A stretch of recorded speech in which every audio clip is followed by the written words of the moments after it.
Good morning, dear students. In the last lecture, we have studied the variation of surface tension with the temperature of the liquid. In today's lecture, we will continue with the concept of capillary action or capillarity. The property of surface tension that give rise to an interesting phenomena which we call as capillary action or capillarity. Now, what do we mean by this capillary action or capillarity?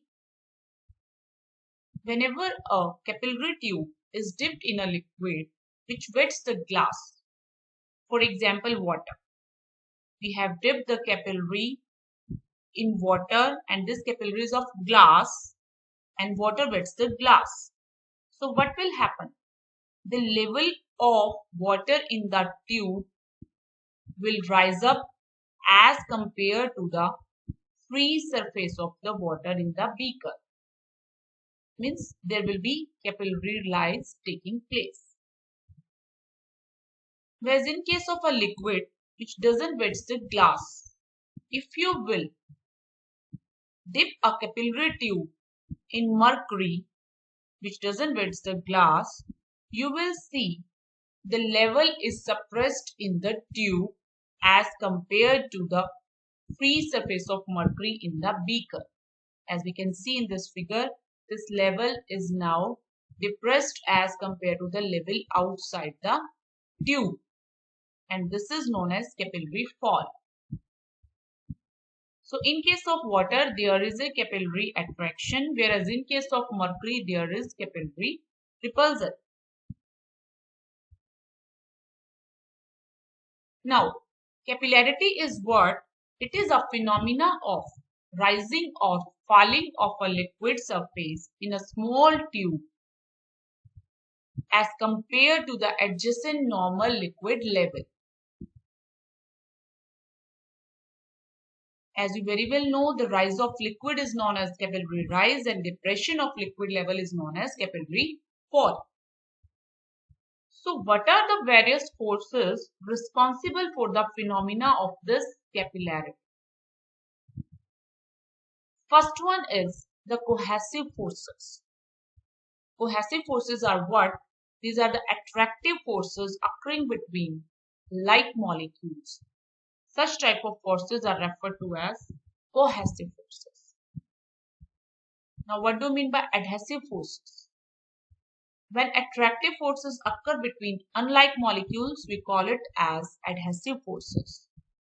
Third one is the surface tension.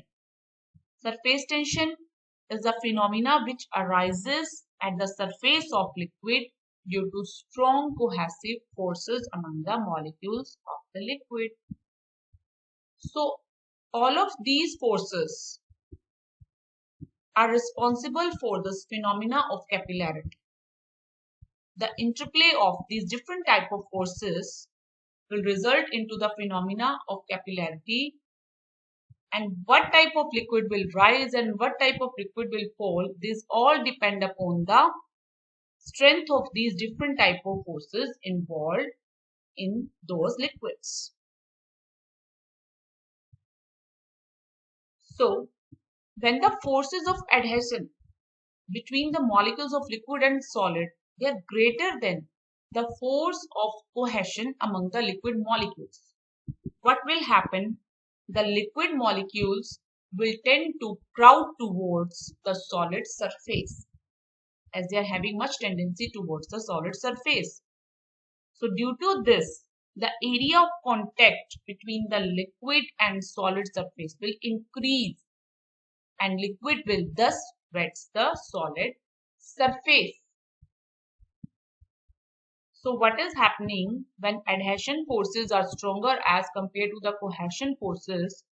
This adhesion force will cause an upward force on the liquid at the edges and result in a meniscus which turns upward.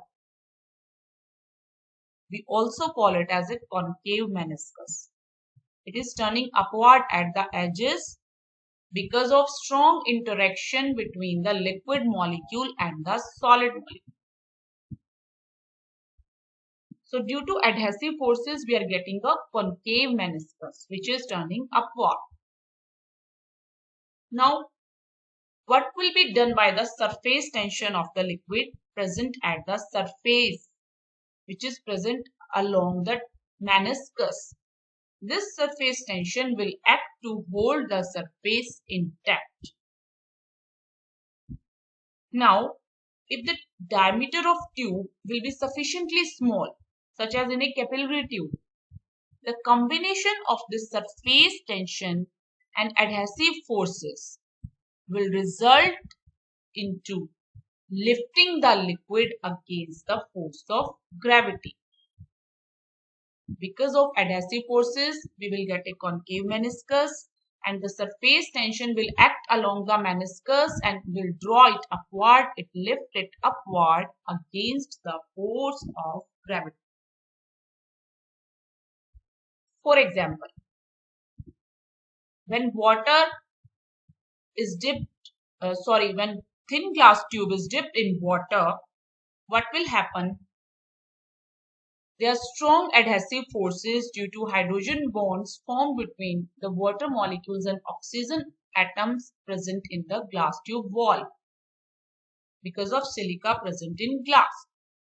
So due to strong adhesive forces, the water would like to stick to the glass, and surface tension will push the water up against the force of gravity till the equilibrium is reached. As we can see in this figure, the surface tension is acting along the meniscus. We can obtain it by drawing a tangent to the meniscus as shown by here green line. This surface tension can be resolved into two components. One is the horizontal component, other one is the vertical component. Now this horizontal component of surface tension will cancel out each other, and we will get a resultant vertical component of the surface tension acting along the meniscus. This vertical component of the surface tension, which is sigma cos theta, that will act against the weight of liquid present in this capillary up to height h. So this will take place up to the height h, at which both the upward force and weight of the liquid are balancing each other.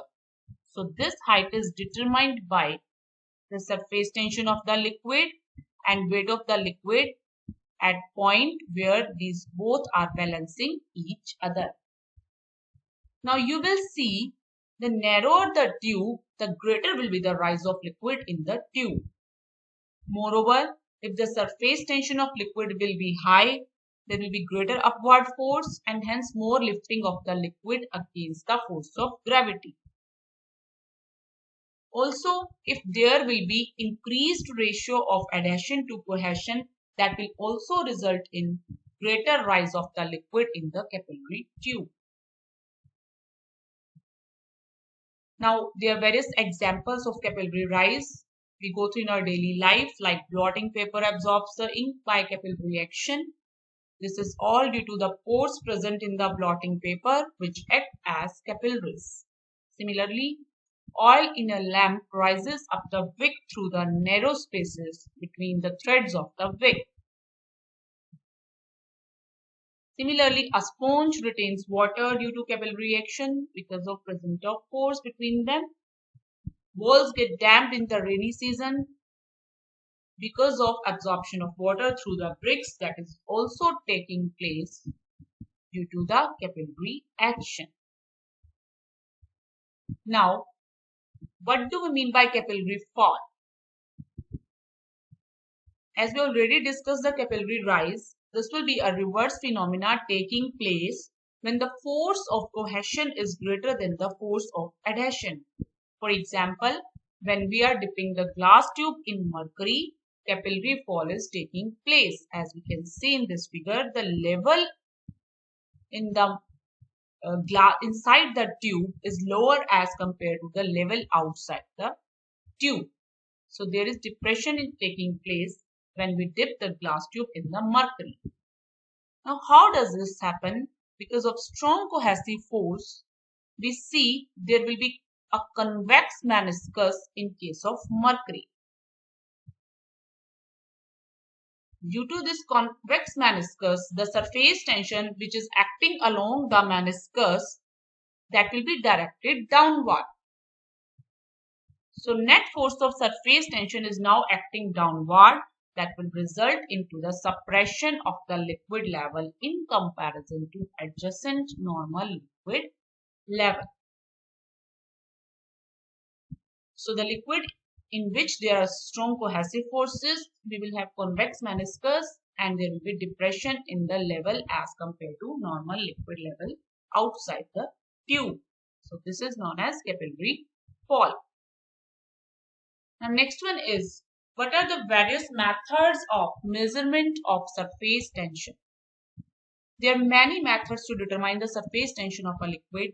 The three most convenient and common methods we are explaining here. The first one is capillary rise method, which is based on the capillary action. For this, we suppose a capillary tube of radius r, open at both ends, is dipped into a liquid which wets the walls of the tube, such as water. For such a liquid, the angle of contact will be acute and the meniscus will be concave. This all we have already discussed. Now the surface of liquid will be in contact with the walls of the tube all along the circle of circumference 2 pi r, where r is the radius of the tube. This we can understand from this figure. The surface of the liquid, if we are talking about the meniscus here, the surface of the liquid which is in touch with the glass wall, we will see the surface tension will act all along the circumference 2 pi r, as r is the radius of this capillary. All along this circumference, the surface tension is acting along the circumference of this meniscus, which is 2 pi r, as r is the radius of capillary. Now we very well know surface tension can be resolved into two components, horizontal component and vertical component. Horizontal component is T sine theta and vertical component is T cos theta, where theta is the contact angle.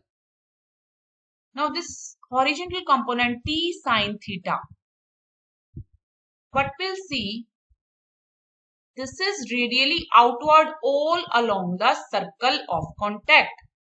This is the circle of contact. These are the vertical component of the surface tension which are shown by these vertical arrows. Now the horizontal arrows, if we assume here horizontal arrow at each point from where the vertical arrow is there, you will see the horizontal component which are acting all along this circumference, they all are cancelling each other as they are opposite to each other. So all the horizontal component all along this circumference are cancelled out and we will have only the vertical component of surface tension acting all along the circumference, that is T cos theta. This T cos theta is acting vertically upward all along the circle of contact and this will act against the force of gravity. So the total upward force exerting on the liquid is 2 pi r into T cos theta. We very well know surface tension is the force per unit length. So by taking the all length, which is the circumference, that is equal to 2 pi r along which surface tension is acting, we will have total upward force exerted on the liquid equal to 2 pi r into T cos theta. This is the force per unit length and this is the total length. So we are having total force exerted on the liquid in upward direction. Now because of these upward force, the liquid will rise up to a height h till the weight of liquid above the free surface becomes just equal to total upward force. At that point, there is equilibrium is reached, both are balancing each other. Now the weight of the liquid above the surface, we can see W is equal to mg, and m can be written as the product of volume and density.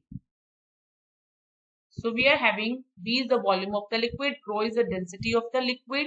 So weight of the liquid is equal to V rho G, where V is the volume of the liquid of height h and contained in the cylinder of radius r. And we very well know the volume of cylinder of radius r and height h is given by pi r square h. So this is the volume of the liquid up to height h above this free surface. So multiplying this volume by density and acceleration due to gravity, we are getting the weight of liquid acting downward. Now in equilibrium state, the total upward force is equal to weight of the liquid above the free surface, and that is equal to this. So we are having total upward force is equal to total downward force. From this we can find out the surface tension of given liquid is equal to RH rho G divided by 2 cos theta. Now from this equation we can also find out the value of H, and means the height h to which the liquid rises is given by 2t cos theta divided by r rho g, and this is known as ascent formula, which is giving us the height to which the liquid will rise in a capillary of radius r for the liquid of density rho and surface tension T. Now for the liquid which wets the glass of the tube, the angle of contact is acute. So we will have cos theta as positive, as the value of theta is less than 90 degree. So cos theta will be positive. It will suggest the H is also positive. As we can see from this formula, if cos theta is positive, H will also be positive. For acute angle, cos theta is positive. So H is positive and there will be rise in the liquid.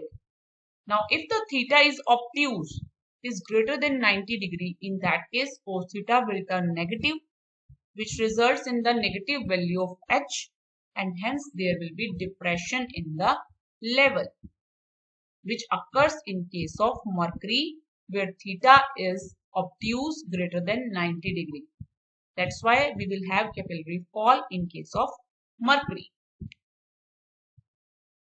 Now for water, the value of theta is very small and taken near equal to 0. Therefore, the value of cos theta is approximately equal to 1 in that case. So we can get the final expression of T when we talk about the water, that is equal to RH rho G divided by 2. Now to determine the value of this T, we must know the value of these parameters, where R is the radius of capillary, H is the height, rho is the density of the liquid, and G is the acceleration due to gravity. All of these can be found easily except R, where R is the radius of capillary, and capillary is very fine. So to determine its radius is quite difficult. To avoid the measurement of this R, another method can be used, that is a relative method, in which we will take a reference liquid whose surface tension is already known. Suppose a given liquid is denoted by 1, whose surface tension is gamma 1, which we have to determine. We first do this experiment with the given liquid and we will find out the height to which this liquid is rising up. Then we will do the same experiment with the liquid whose surface tension is already known. Suppose that is gamma 2. Suppose its height comes out to be H2, and its density is d2. Now the capillary is same, so radius is same. Now dividing this gamma 1 by gamma 2, we are getting gamma 1 by gamma 2 is equal to h1 d1 by h2 d2. As the value of surface tension of reference liquid is known and density of both the liquid are known, height we can determine from this experiment. So we can easily find out the surface tension of given liquid which is required without the measurement of radius of capillary by using this relative method. So this is all about the capillary rise method. Other methods we will do in the next lecture.